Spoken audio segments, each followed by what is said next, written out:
All right, everyone. Welcome to the newest episode of the Jay Davis Show. I'm super excited to have Dale Backus here with us today. He is the founder and CEO of Snap.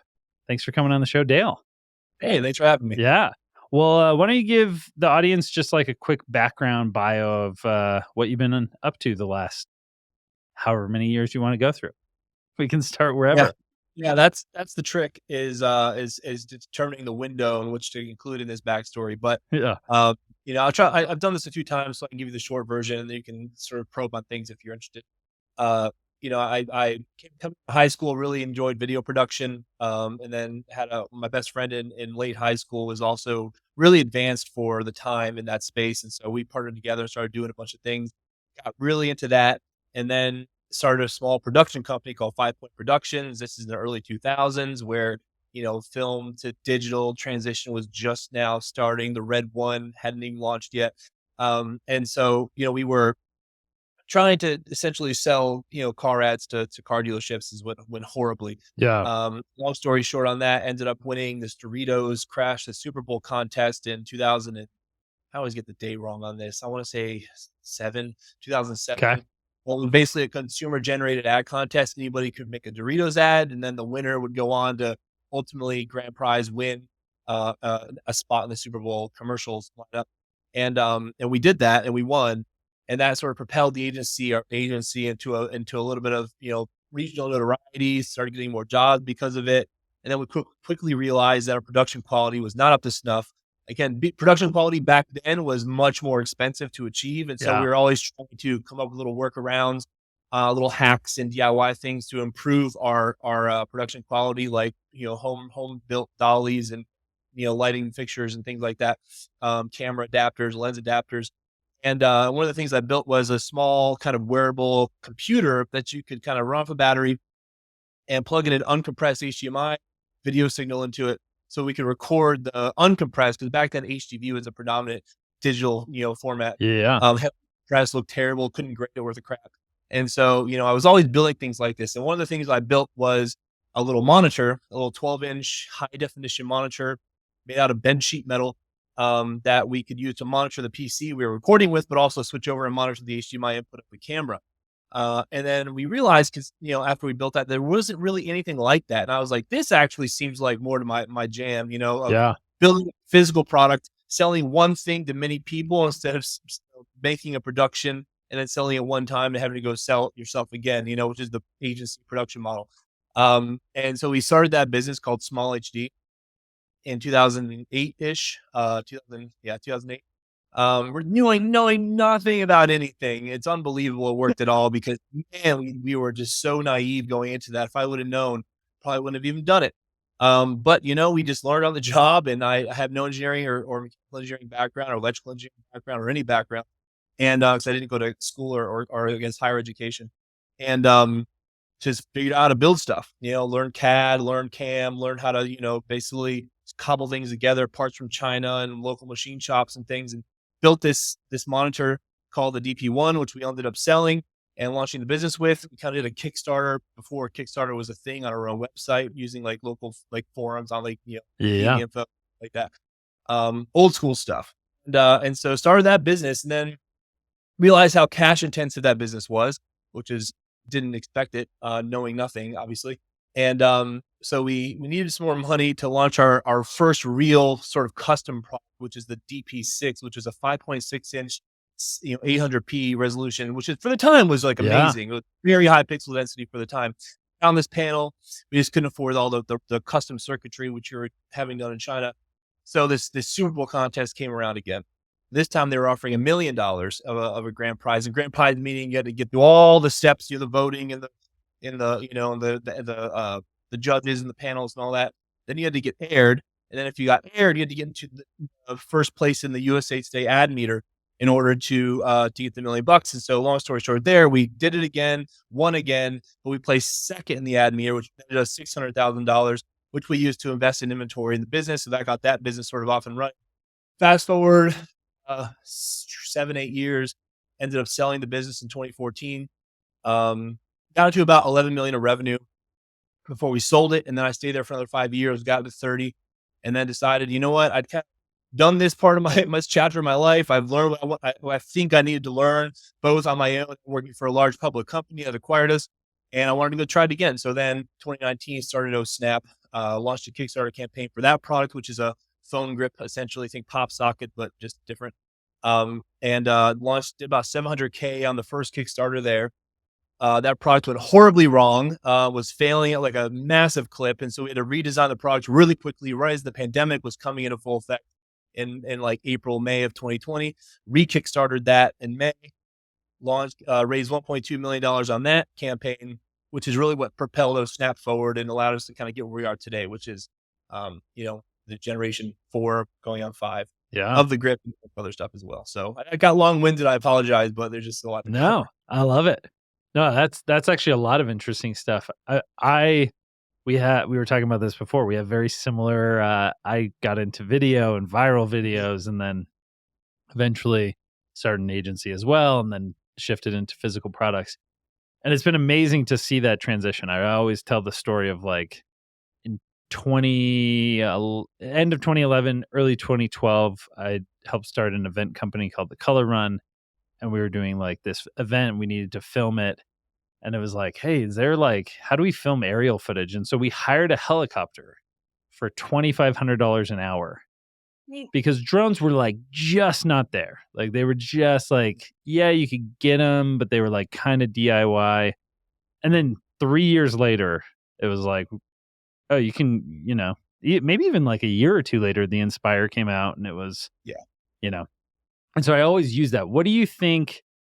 So you take some of those lessons, like you were saying, like production's gotten so much easier, making things that are great are so much easier. This is kind of my opinion on AI. What do you think the lesson should be for entrepreneurs that they should be taking from the the progression of tools, and what does that mean for them, and how can they leverage that? You mean just tools in general or AI specifically? Anything, yeah.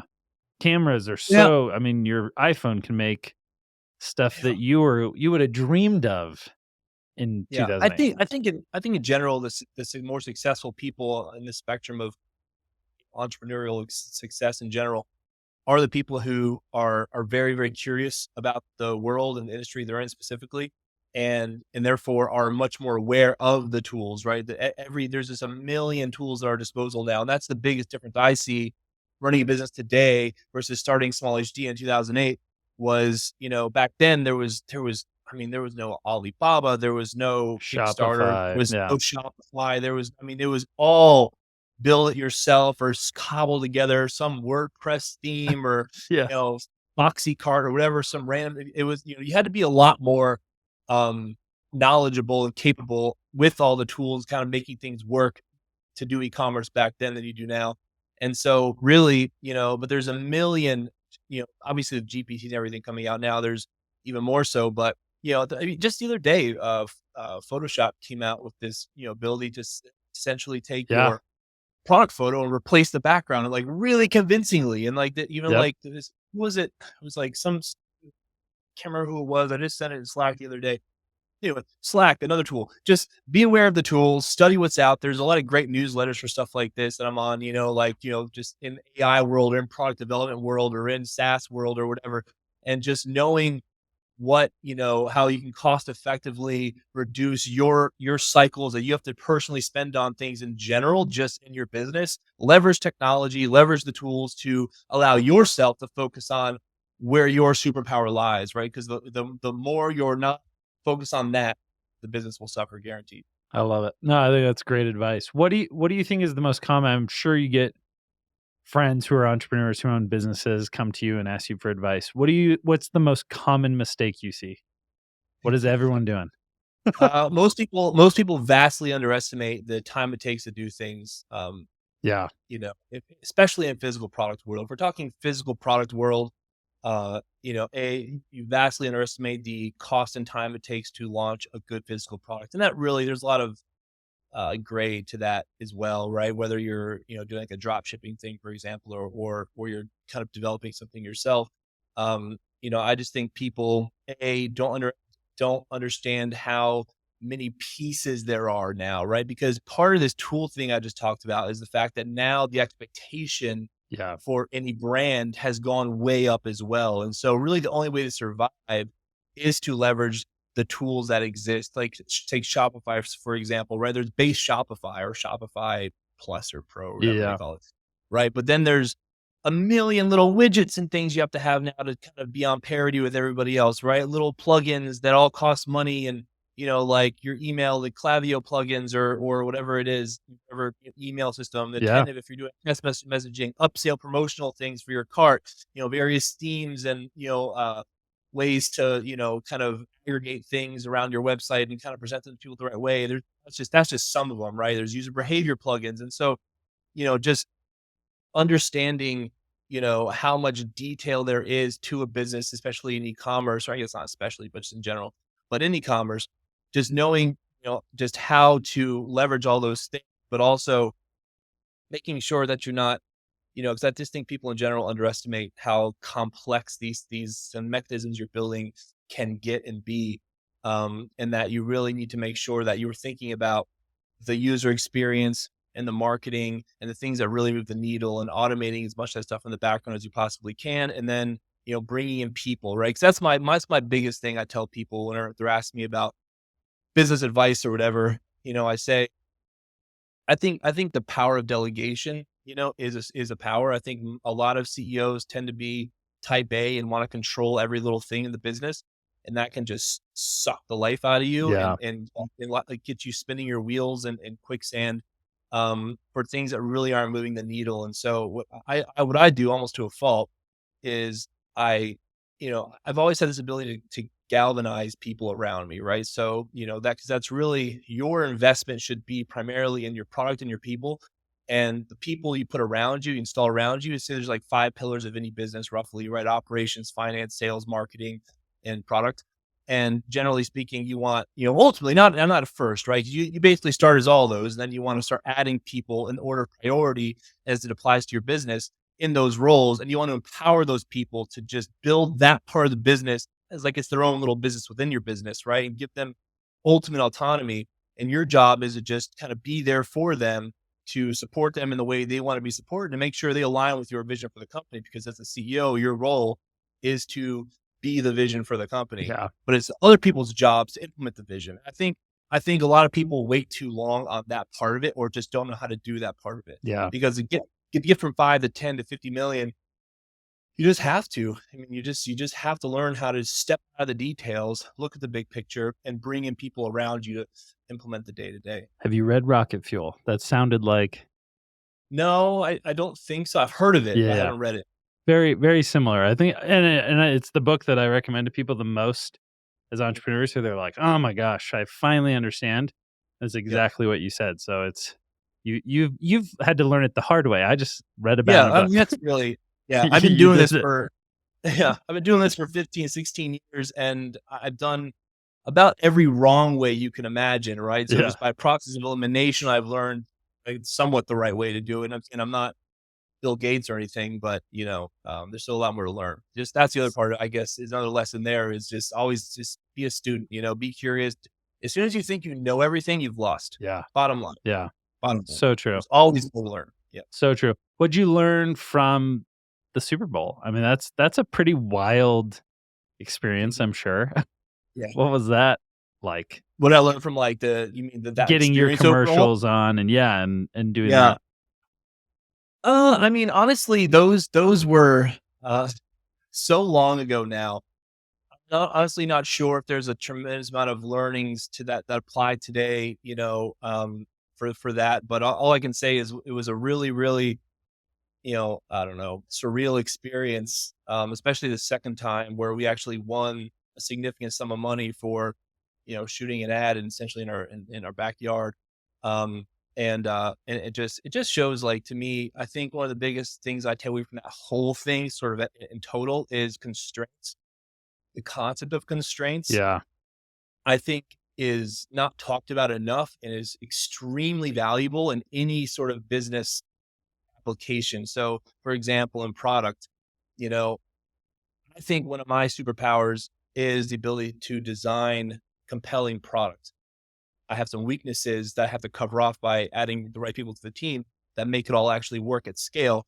But constraints have been sort of the number one thing I've leaned on, because I think I had to start with such a massive amount of constraints. And when you look at it through the lens of the Super Bowl ads, we had no money for a production budget. We had no money for actors. We had no money for locations. And so it really limits sort of the number of concepts you could actually hone in on. And it forced you to be so creative, to think so outside the box. How can we come up with something that's going to be universally enjoyable and funny, but have, shoot it on zero budget, right? And products are the Yeah. same way. Like when I'm trying to think of a product problem I'm trying to solve, I say, okay, I'm going to artificially apply some constraints here, like with our grips.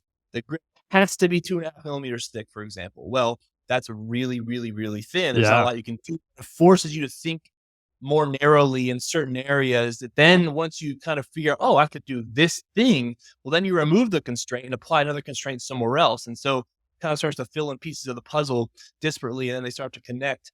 But a lot of people see constraints as a bad thing. I actually think they're a massive source of creativity, Yeah. and ingenuity. I think we're seeing that with a lot of these.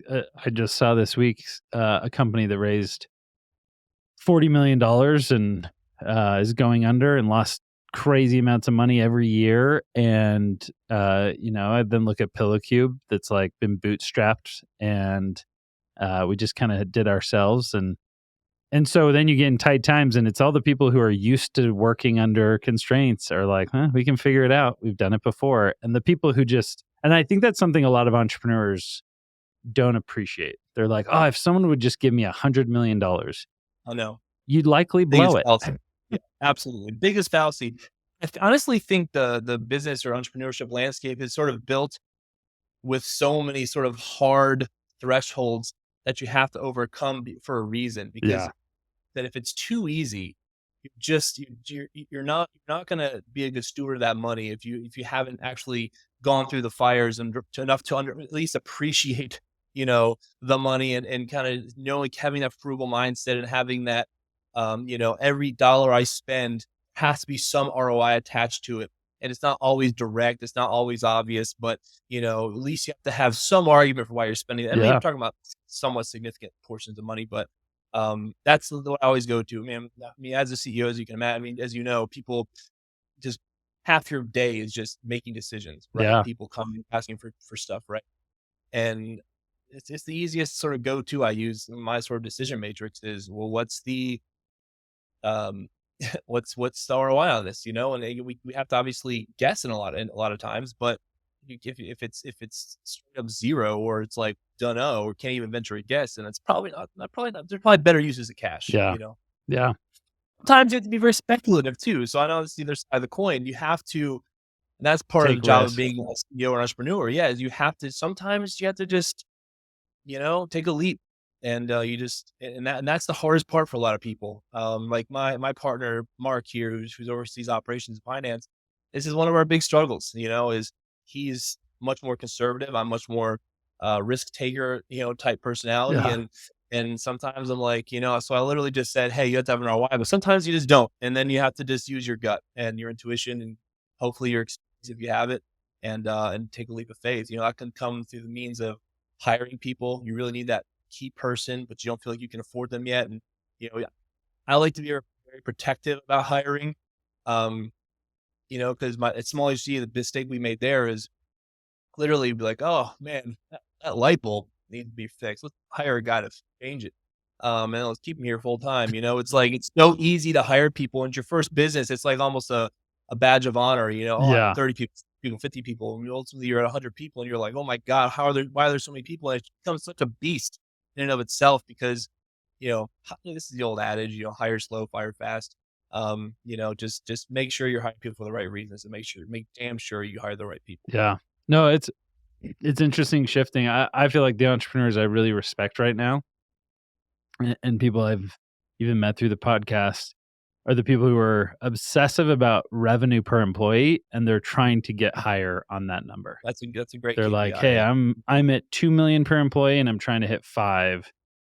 Yep. Because it's so easy. And again, I think this is another thing that's shifted with the funding availability, is all of a sudden people are like, headcount had become an ego thing. Like, oh, I have 3,000 100%. employees. Yeah. And then all of a sudden you're like, oh, I have way too many employees.